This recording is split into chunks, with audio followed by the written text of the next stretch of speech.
welcome to Rise with Crossroads Clubhouse and Monroe County Community Mental Health Authority.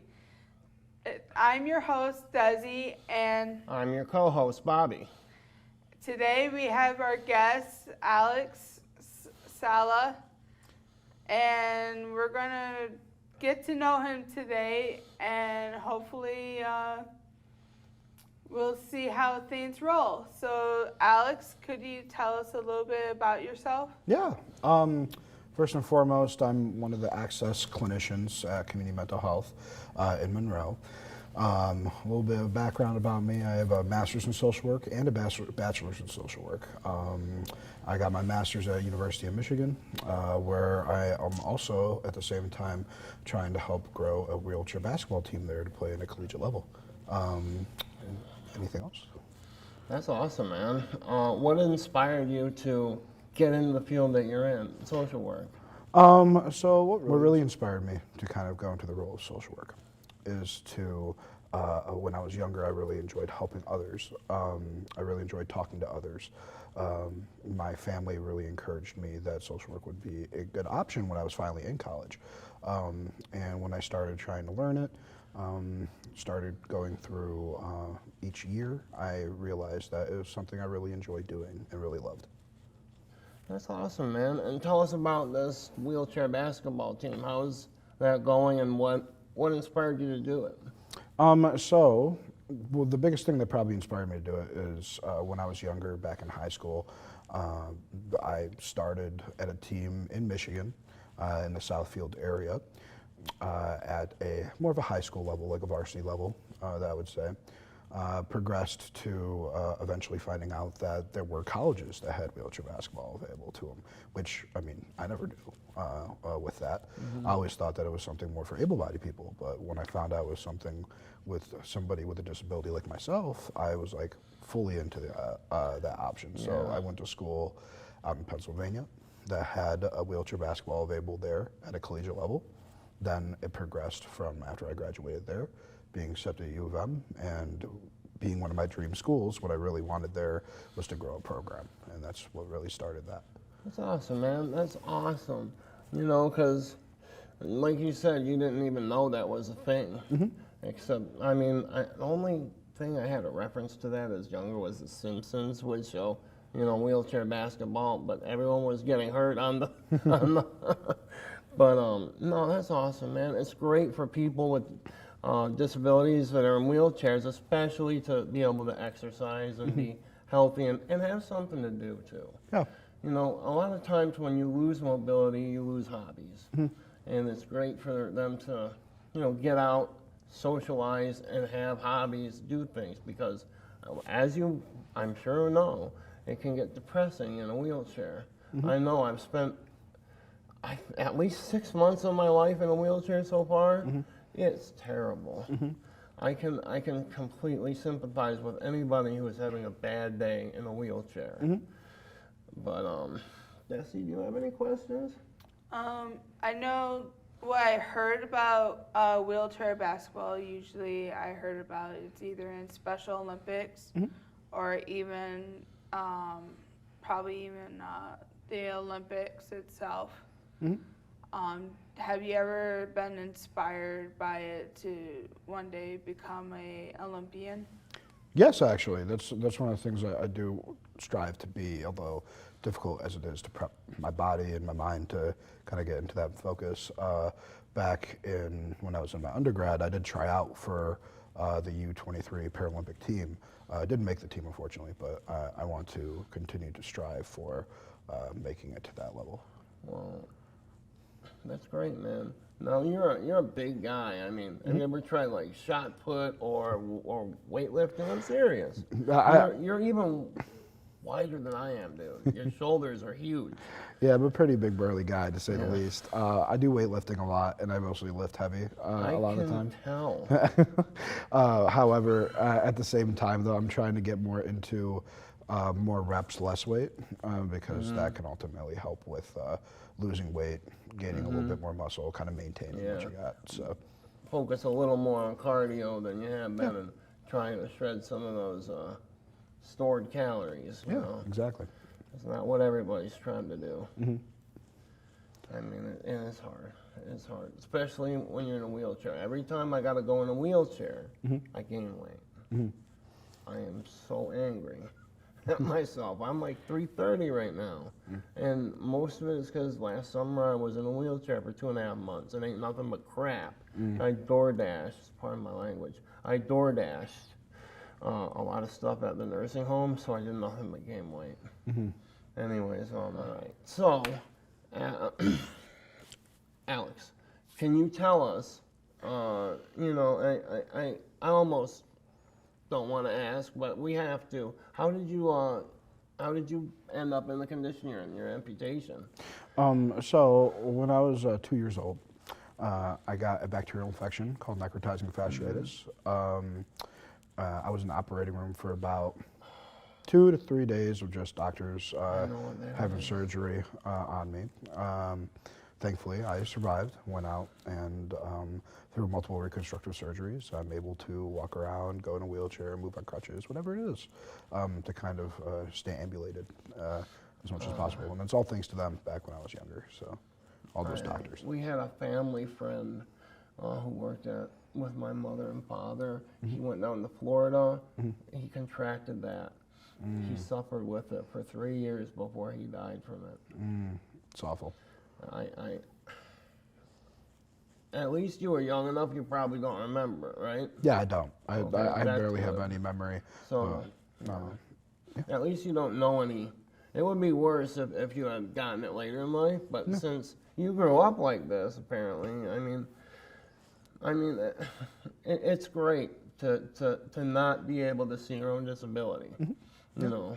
And that's one of the biggest blessings, I guess, with getting it as early as I did and surviving it was it gave me a lot of time to adapt, a lot of time to see myself as not just a person with a disability, but somebody who is able to do the things that they can do, that they want to do, and not having a disability hold them back because of the amount of time that I did have to adapt through it.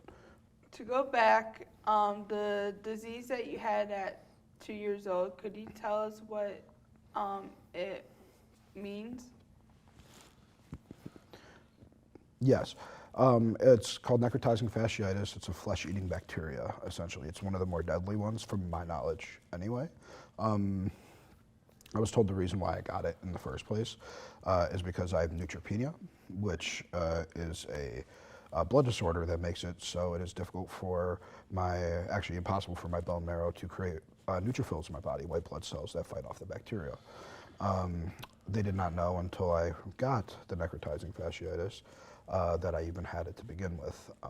So that is, I guess, a little bit of background about the diseases itself.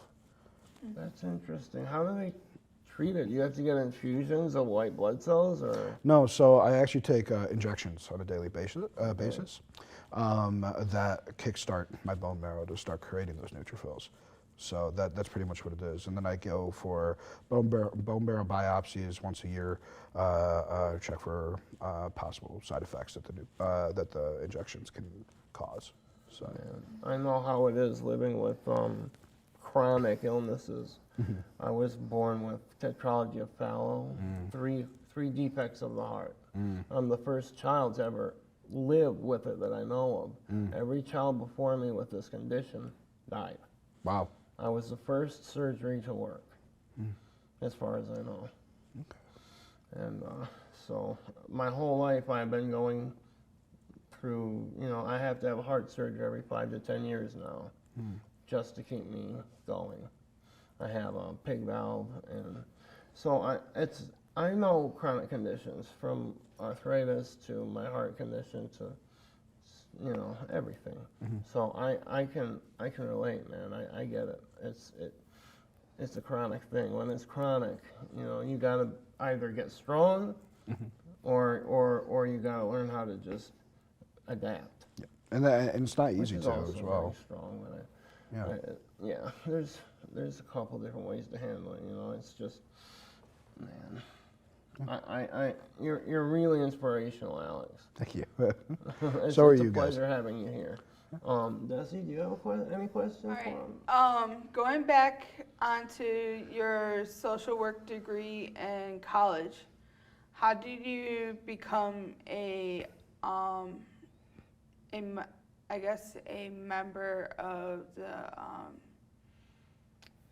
Monroe CMH or the Monroe Community Mental Health Authority?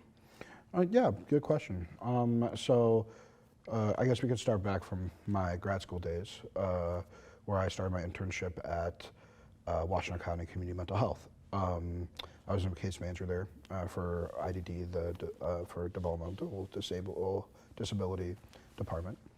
I was there for about a year, and then I was looking for another job in community mental health, and I saw that Access had an opening, and out here in Monroe, and I threw my hat in, my resume in there, and I ended up getting accepted. Okay, for the position. that's really cool. Yeah. That's awesome, man. Could you tell us more about Access? Yeah. So the Access Department, essentially what my role is to do intake for people coming in for services, as well as taking crisis calls for any kind of specific crises in the mental health field, or to do specific pre-screens for psychiatric inpatient hospitalizations. Okay. So, say if I had to do a crisis call and if we somehow met, would you help me get through that crisis? Essentially, yes. That is what the job would entail. Would try to kind of work through a crisis plan, a safety plan, or whatever the situation would be that the crisis is being called for. Try to find the best way to troubleshoot it. Try to find the best way to help with avoiding that crisis from happening again through the safety planning, the crisis planning, whatever it is. I try to get to ultimately.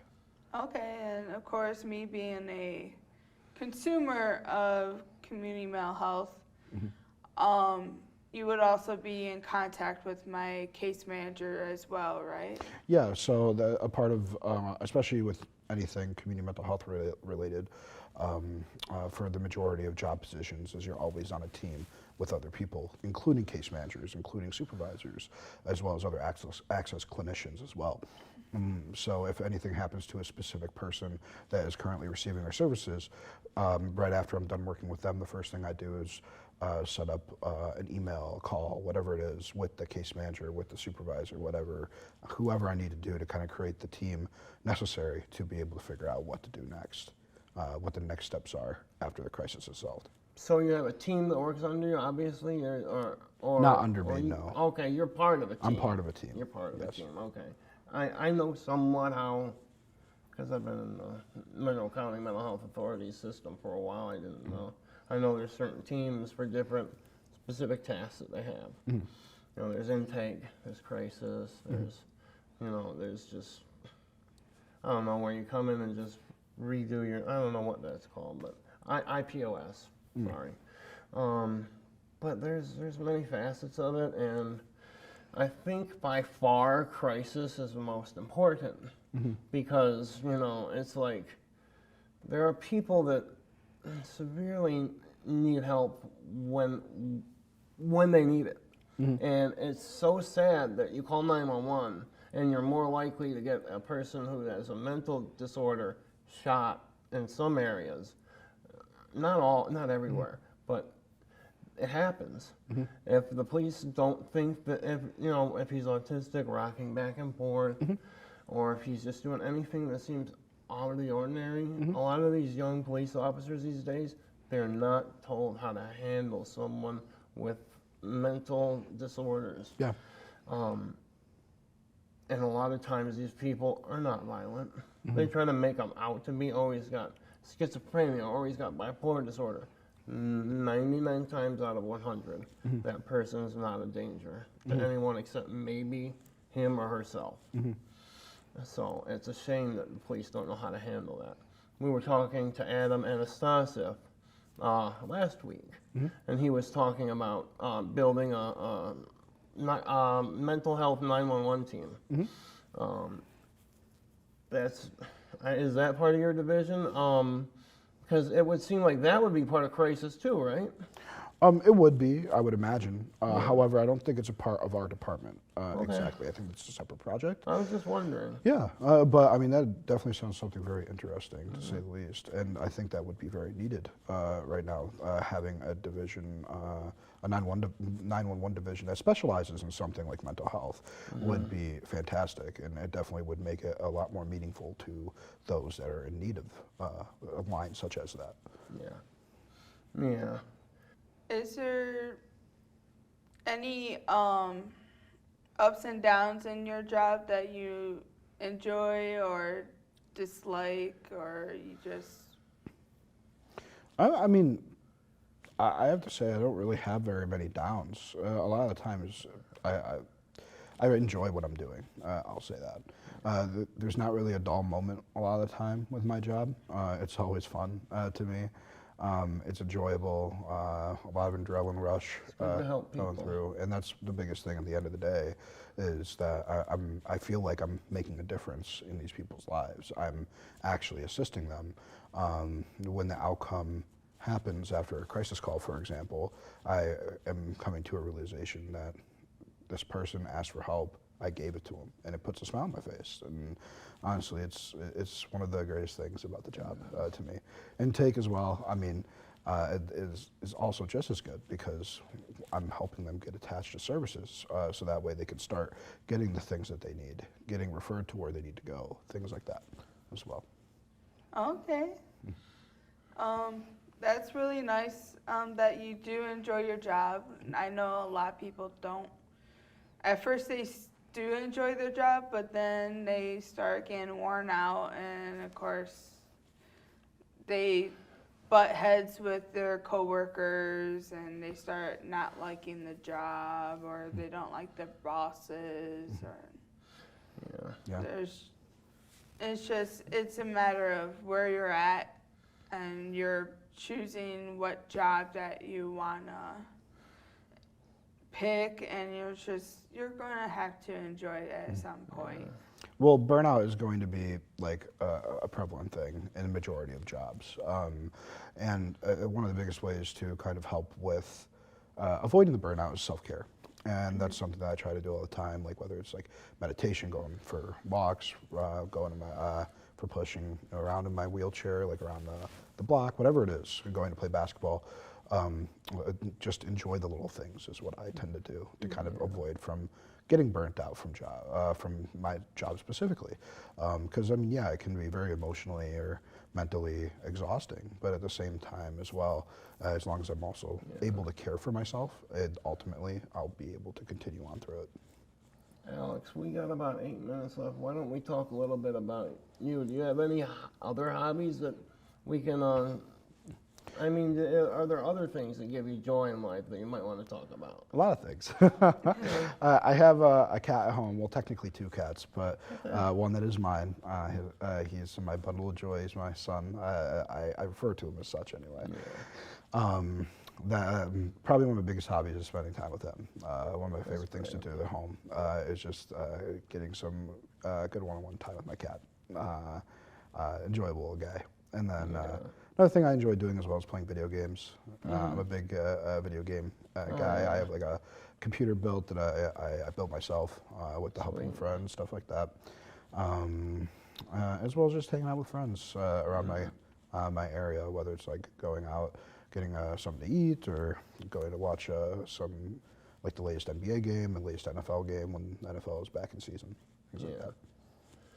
That's great, man. It's good to have, especially when you're disabled, it's good to have things to occupy your time. Yeah. Because in my personal experience, especially with chronic pain, which is what I go through, having something to do changes the whole outlook of the day. Because it takes your mind off of whatever you don't want to think about, and you're focused on either a task, completing something, or you're just focused on, whether it's relaxation or what, sleep. It don't matter, man. You just gotta occupy yourself with something. because if you don't, you're just going to think about what you can't do instead of what you could be doing. Mm-hmm. That's my take on the whole outlook on having hobbies. It's always, everybody should have hobbies, in my opinion. Well, one thing I always try to go by is that just because you have a disability does not mean that your life stops. It doesn't mean that the things that you love to do stops or that you enjoy doing stops. Yeah. It's just that you keep pushing forward, keep adapting to the situation that you have, because, I mean, especially with your hobbies and the things you love to do, that's the majority of stuff that you got. I mean, Yeah. I think that's the wrap for now. Alex, thank you for coming on to the show. We're happy to have you again if you'd like to come back. yeah, of course. We have a couple of announcements before we wrap up. Coming up on May 20th, we have a mental health fun day at 424 Community Church. The address is 925 South Telegraph Road, Monroe, Michigan, 48161. And it's hosted by the Monroe Community Mental Health Authority. There will be games, prizes, and food. It's from 11 a.m. to 3 p.m. So come on out and have some fun. Next is our pop can drive that we're having for Crossroads Clubhouse. You could drop off cans, bottles, and glass bottles. We'll take them to return them, and that money will go towards our equipment that we're trying to raise money for so that we can continue our show. Just the equipment that we need. And you could drop them off at 428 South Monroe Street, Suite 101, Monroe, Michigan, 48161. If you can't drop them off, you could call us at 734-243-6401, and we're glad to set up a time to pick them up for you. And hopefully we'll see you soon. And of course, always be kind to yourself and be kind to others. We would like to thank Monroe Community Mental Health Authority for helping us through this. And we also like to thank MPAC Studios for allowing us this platform. And last but not least, please be kind to yourself and be kind to others. Hi, Crossroads Clubhouse is doing a bottle and can drive for, pop bottle and can drive for the communications program. And we're at the Benish building right next to the Tim Hortons on South Monroe Street. Our address is 428 South Monroe Street, Suite 101. And